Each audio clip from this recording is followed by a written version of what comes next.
प्यारे बच्चों, जय हिंद। नवोदय क्लासेज में आप सभी का स्वागत है। जैसा कि आप सब जानते हैं, हमारी नवोदय मैथ सीरीज चल रही है और अपनी इस सीरीज के हर वीडियो में हम किसी एक टॉपिक की कुछ इंपॉर्टेंट टाइप सॉल्व करते हैं। तो आज का हमारा टॉपिक भी नया है, औसत यानी कि एवरेज। तो सबसे पहले हम समझेंगे कि औसत क्या होती है। औसत का मतलब होता है कि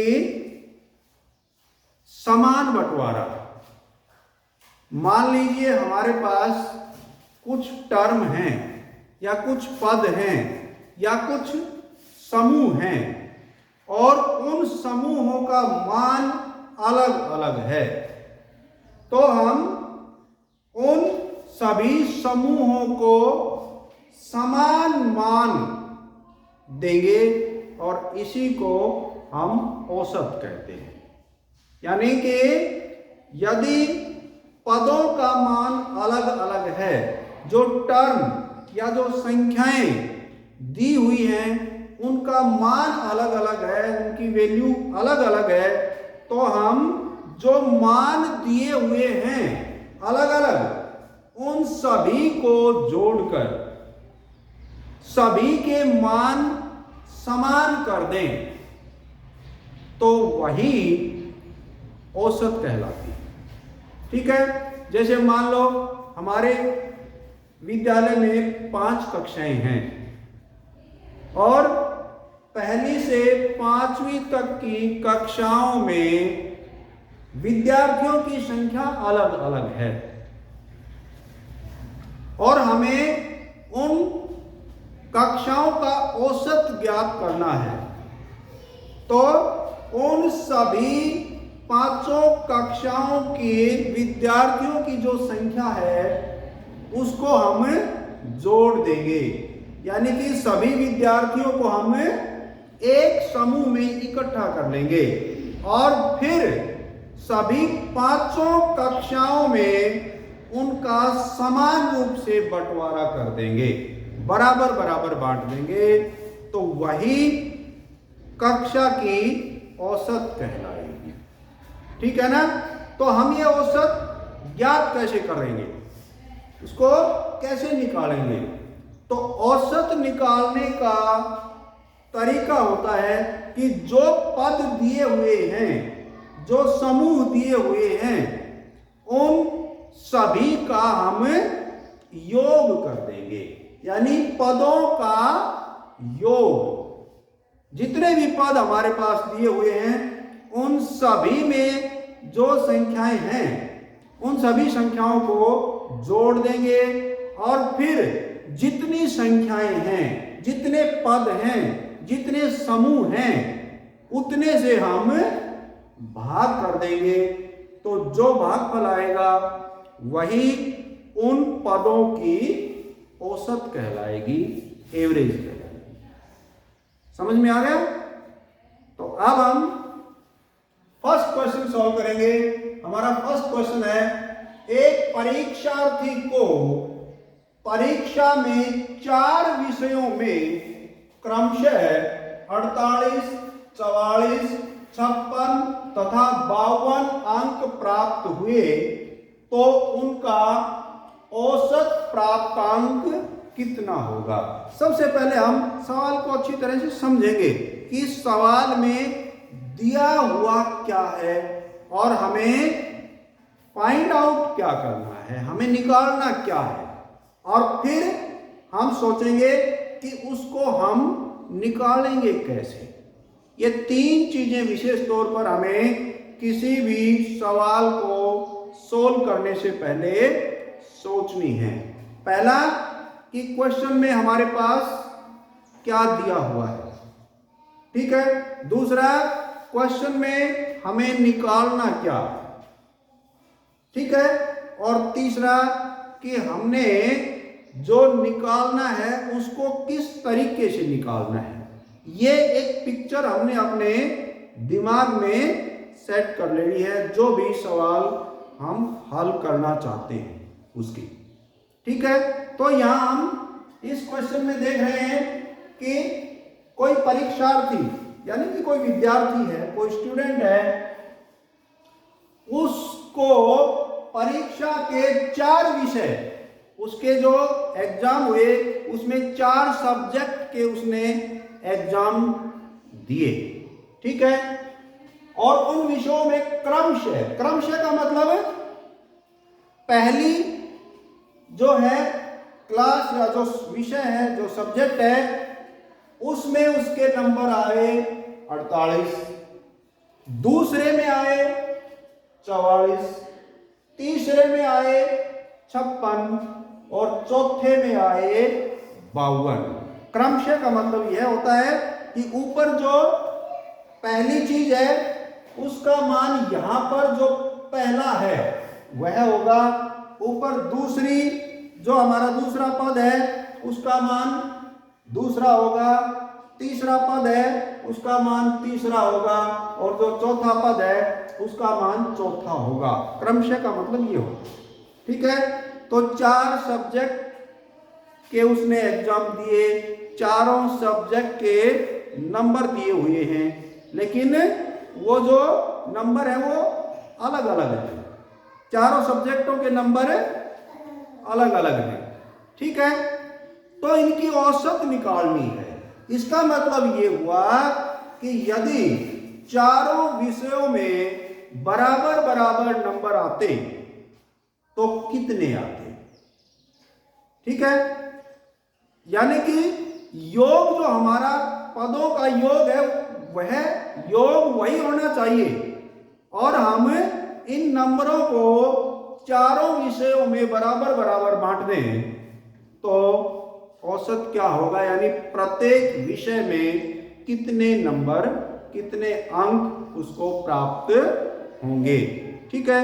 तो जो हमारे 4 पद हैं अर्थात 4 कक्षाएं हैं, सॉरी 4 सब्जेक्ट हैं, यहां पर जो 4 पद हैं वो क्या हैं, 4 विषय हैं, उसके 4 सब्जेक्ट हैं जिनका उसने एग्जाम दिया है। तो पहला उसके नंबर आए 48, दूसरे में आए 44, तीसरे में आए 56 और चौथे में आए 52। तो यहां पर जो 4 पद हैं यानी जो 4 सब्जेक्ट हैं उनका मान अलग अलग है, उनका मान अलग अलग है, यानी कि चारों विषयों में उसके अलग अलग नंबर आ रहे हैं। तो इन अलग अलग नंबरों से हमें औसत निकालनी है, यानी यदि बराबर नंबर आते चारों विषयों में और योग इतना ही होता तो फिर प्रत्येक विषय में कितने नंबर आते, यही औसत होता है। तो औसत निकालने का मैंने सूत्र बताया कि औसत निकालनी है तो कैसे निकालेंगे कि जो पद दिए हुए हैं और उन पदों का मान उनको जोड़ लेंगे, यानी पदों का कुल मान। तो हमारे पास यहां पर पद क्या है, सब्जेक्ट है, और उनका मान क्या है 48, 44, 56 और 52 है, ठीक है। तो औसत जब निकालेंगे तो पदों का कुल मान बटे पदों की संख्या, यानी जो सभी पदों के मान दिए गए हैं उनको जोड़कर पद कितने हैं, पदों की संख्या कितनी है उतने से हम भाग कर देंगे तो वो उन पदों की औसत आ जाएगी, एवरेज आ जाएगी। यानी कि यदि समान नंबर आते तो वो कितने होते, ठीक है। तो हम क्या करेंगे, इन सभी को जोड़ देंगे, 8 और 4 12, 12 और 8 20, हासिल 2, 4 और 2 हासिल 6, 10 और 10 20।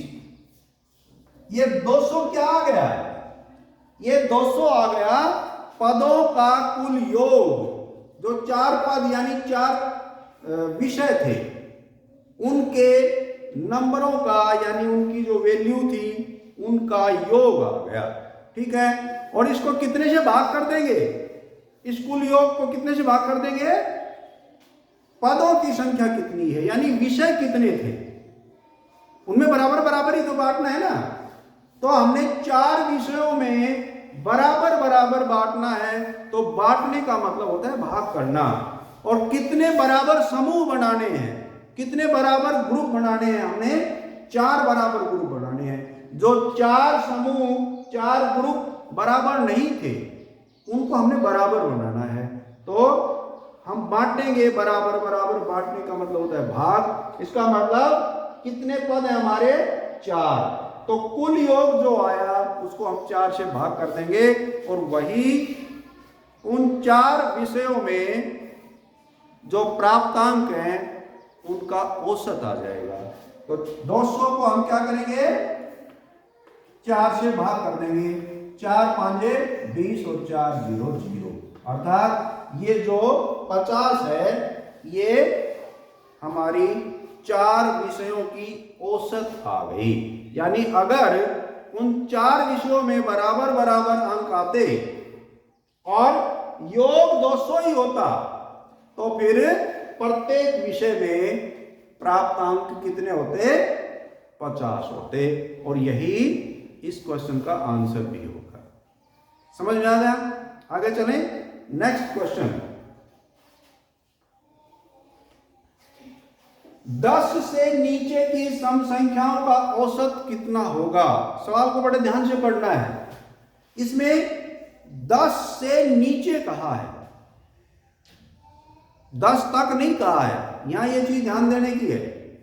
अगर 10 तक कहता तो हम 10 को शामिल करते, लेकिन इसने कहा है 10 से नीचे, तो 10 से नीचे में 10 शामिल नहीं होगा। ठीक है ना? तो 10 को हम शामिल नहीं करेंगे। इसका मतलब यह हुआ कि 10 से पहले जो सम संख्याएं हैं उनका औसत कितना होगा। तो सबसे पहले हम क्या देखेंगे कि 10 से कम गिनती में सम संख्याएं कितनी होंगी और वो कौन कौन सी होंगी। दोनों चीजों का पता हमें लगाना है कि सम संख्याएं कितनी होंगी, यानी उनकी संख्या कितनी होगी, और कौन कौन सी वो संख्याएं होंगी। तो बताओ 10 से नीचे सम संख्याएं कौन कौन सी होंगी? 10 से नीचे सम संख्याएं भाई, एक तो सबसे पहली और सबसे छोटी सम संख्या कौन सी होती है? 2। उसके बाद में अगली सम संख्या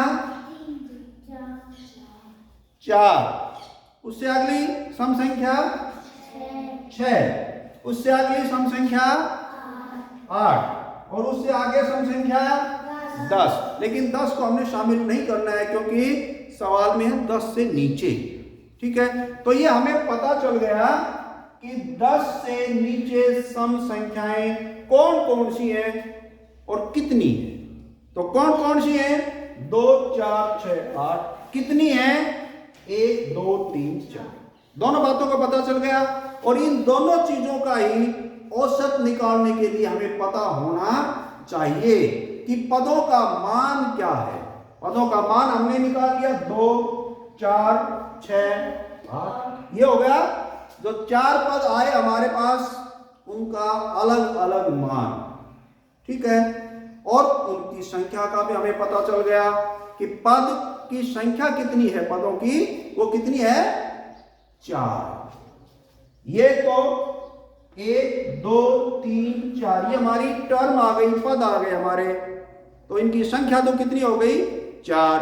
और इनका मान कितना हो गया? पहले पद का मान 2, दूसरे पद का मान 4, तीसरे पद का मान 6 और चौथे पद का मान 8। अब हमें क्या करना है? औसत ज्ञात करना है, एवरेज निकालनी है। तो ये जो अलग अलग मान हैं, यानी कि इनके सब के बराबर मान कर दिए जाएं तो मान कितना आएगा, वही औसत भी होती है। तो सब के मान बराबर करने के लिए मैंने क्या सूत्र बताया? कि पदों का कुल योग करेंगे। पहले क्या करेंगे? पदों का योग, जोड़, ठीक है, और बटे पदों की संख्या। तो पदों का योग करेंगे, इसका मतलब जो हमारे पास ये 4 पद है इनका जोड़ करेंगे। 8 और 6 14, 18 और 2 20। ये 20 तो क्या आ गया? पदों का योग। क्या आ गया? पदों का योग। और सूत्र में क्या होता है? पदों का योग बटे पदों की संख्या। तो पदों की संख्या कितनी है हमारे पास? 4। 1 2 3 4, यानी 20 को 4 से भाग कर देंगे तो हमारे पास क्या आएगा? 4 5 20। और यही 10 से नीचे की सम संख्याओं की औसत होगी। यानी जो ये मान प्रत्येक पद के अलग अलग हैं, वो मान अगर समान हो तो 5 5 होंगे। और इनको वेरीफाई भी कर सकते हैं, इनकी पड़ताल भी कर सकते हैं। देखो, इनका जब अलग अलग मान था तो भी इनका जोड़ कितना आया? 20। और जब हमने एवरेज निकाल ली तो भी जोड़ कितना आएगा? 20। क्यों? क्योंकि जो ये 5 है मान, ये तो प्रत्येक का हो गया ना, ये प्रत्येक का है, यानी कि इसका भी फिर 5 हो जाएगा, इसका भी 5, इसका भी 5 और इसका भी 5। तो फिर जोड़ कितना हो जाएगा? कितना हो जाएगा? 20 ही होगा फिर भी। तो ये वेरीफाई हो गया कि जो हमने औसत निकाली है वो सही है। ठीक है, समझ में आ गया? आगे चलें। Next question. 6 संख्याओं का औसत 30 है। यहां देखो, जो चीज हमने ऊपर 2 सवालों में निकाली थी वो चीज यहां पर दी हुई है। सवाल को पढ़ने के बाद हमें यही चीजें समझने चाहिए कि कौन सी क्या मान तो दिए हुए हैं और क्या मान हमें निकालने हैं। ये सबसे इंपॉर्टेंट बात होती है। तो ऊपर वाले सवालों में तो क्या थे? हमारे पास पदों का मान था और पदों की संख्या का पता था हमें, और हमने औसत निकाली। इस सवाल में उल्टा कर दिया, औसत दे दी, औसत उसने दे दी है। 6 संख्याएं हैं, यानी पद कितने हैं? 6। उनकी औसत निकाल कर दे दी, हमें निकालने की जरूरत नहीं है। उनकी औसत है 30। ठीक है, लेकिन सवाल को थोड़ा सा यहां पर ट्रिकी कर दिया है, घुमा दिया है, उसको हमें समझने की जरूरत है। आगे क्या है? यदि पहली 4 संख्याओं का औसत 26 है, ये समझने की बात है।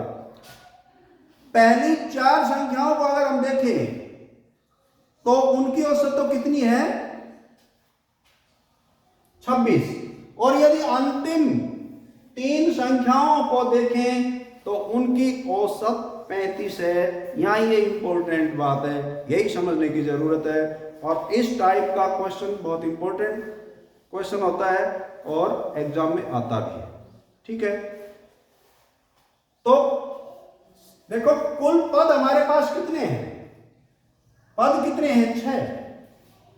और जो औसत दे रखी है उनकी कुल, वो है 30। और उनमें से पहली जो 4 संख्याएं हैं उनकी औसत अलग है और वो 26 है।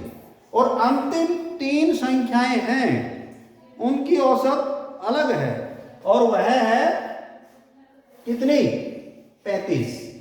तो जो चौथी संख्या है उस संख्या का मान बताना है कि उस संख्या का मान क्या है, अर्थात वह संख्या क्या होगी। तो हमारे पास पदों की संख्या कितनी है? 6। ठीक है, यानी कि जैसे हमने मान लिया 1 2 3 4 5 और 6, ये हमारे पास 6 पद हैं। ठीक है, और इनकी औसत कितनी है? 30। इसका मतलब अगर बराबर हमने किया है तो इसका मान भी 30, इसका मान भी 30, इसका मान भी 30, इसका मान भी 30, और इसका मान भी 30 और इसका मान भी 30। तो कुल कितना हो गया योग इनका? इनका कुल योग कितना हो गया बताओ? Very good. कितना हो गया? 180। ठीक है ना? क्योंकि हमें पता है हमारे पद 6 हैं, हमें पता है औसत 30 है, तो कुल कैसे निकालेंगे?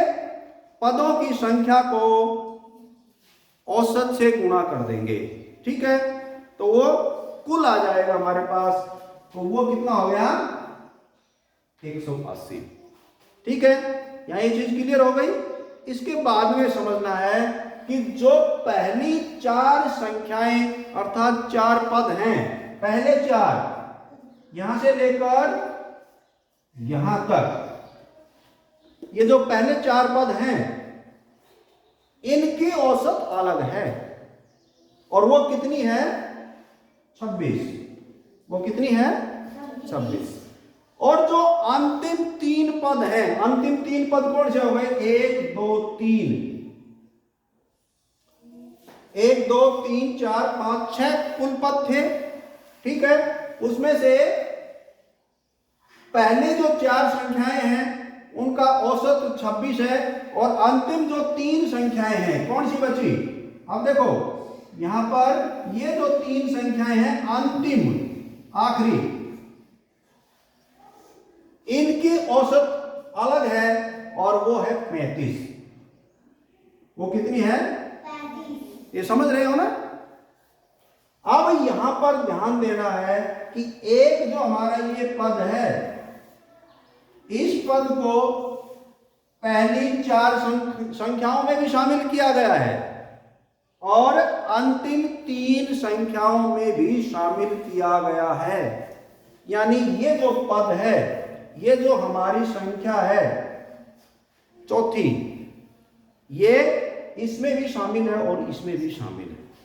ठीक है, ये चीजें तो दी हुई हैं। अब तक हमने किया कुछ भी नहीं है, हम अब तक जो चीज दे रखी है उन्हीं को बता रहे हैं। अब हमने करना क्या है? हमने करना ये है कि जो चौथी संख्या है ये इस संख्या का हमने मान निकालना है। चौथी संख्या, चौथा पद हमारे यही है। ठीक है ना? इसी संख्या का हमें मान निकालना है। तो जब हमारे कुल पद हैं 6, पहले 4 संख्याओं का, पहले 4 पदों का औसत दिया हुआ है, अंतिम 3 का औसत दिया हुआ है, तो हम देखेंगे कि पहले 4 का जो औसत दिया हुआ है तो पहले 4 पदों का कुल योग कितना होगा। क्या करेंगे इसके लिए? बताओ। पहले जो 4 पद हैं, 4 संख्याएं हैं, उनका औसत है 26, तो कुल कैसे निकालेंगे? बताओ। जो औसत है उसको पदों से गुणा कर देंगे। औसत है 26, पद है 1 2 3 4, 4 से गुणा करेंगे, 4 6 के 24 हासिल 2, 4 दूनी 8 और 2 10। ये तो कुल आ गए पहले 4 पदों का कुल मान। ठीक है, अब हम अंतिम 3 पद जो हैं उनका मान निकालेंगे, कुल निकालेंगे। तो कुल कैसे निकालेंगे? इनका औसत कितना है? 35। और ये पद कितने हैं? 3। तो 3 से गुणा कर देंगे कुल निकालने के लिए। 3 5 15 हासिल 1, 3 3 9 और 1 10। तो ये जो हमारा कुल आया, ये अंतिम 3 पदों का कुल योग, और ये जो योग है ये पहले 4 पदों का योग। और हम जानते हैं या हमने पता लगा लिया है कि इन 6 पदों का योग 180 है। ठीक है, तो ये जो कुल योग है, 6 मान जो है हमारे 6 पद हैं, उनका जो कुल योग है उसमें से हम ये दोनों योग कुल योग घटा देंगे तो जो आएगी हमारी संख्या वह मान चौथी संख्या का मान होगा। यानी कि 180 में से हम इन दोनों को जोड़ेंगे। पहले तो 104 और 105 कितने हो गए? 902। ये आ गया इन दोनों का योग। तो इन दोनों के योग में से हम 180 को घटा देंगे, यानी कि 209 में से 180 घटाएंगे 9, और यहां कितने हो गए? 2। ठीक है, तो ये हमारा मान आया 29। और ये क्या आया? ये हमारी चौथी संख्या का मान आया। यानी कि चौथी संख्या बराबर कितनी होगी? 29। ठीक है, समझ में आ गया? आगे चलें। Next question. 2, 3, 6 का औसत प्राप्त करने के लिए, ये 3 पद है हमारे, 2, 3, 6, इसका औसत हमें निकालना है। ठीक है, योगफल में कितने से भाग होगा? वेरी सिंपल, बिल्कुल सीधा सा सवाल है। इसमें हमने ना तो कुछ सॉल्व करना है, केवल हमने सूत्र बताया था उस सूत्र में से हमें बताना है कि हमारे पास यदि पद दिए हुए हैं, ठीक है, और उनका औसत निकालना है तो वो सूत्र क्या होता है और उस सूत्र में भाग कितने से होगा। तो भाग हम बता चुके हैं, भाग कितने से होता है औसत निकालने के लिए? पदों की संख्या से भाग होता है। हमारे पास पद कितने हैं, हमारी टर्म कितनी है, उतने से ही भाग होगा। तो यदि हम औसत निकालें तो पहले तो ये जो 3 पद हैं इनका क्या करेंगे? इनका जोड़ करेंगे, यानी पदों का कुल योग और बटे पदों की संख्या। तो यहां पर बिल्कुल क्लियर है कि पदों की संख्या कितनी है, कितने पद है? 3। तो इसका औसत निकालने के लिए हम 3 से भाग करेंगे और यही इसका उत्तर है। बिल्कुल क्लियर। ठीक है, तो इसका उत्तर क्या हो जाएगा कि 2, 3, 6 का औसत प्राप्त करने के लिए योगफल में हम 3 से भाग करेंगे। क्यों? क्योंकि हमारे पास पदों की संख्या 3 है। ठीक है, क्लियर? तो प्यारे बच्चों, आज के लिए बस इतना ही। Thank you. जय हिंद।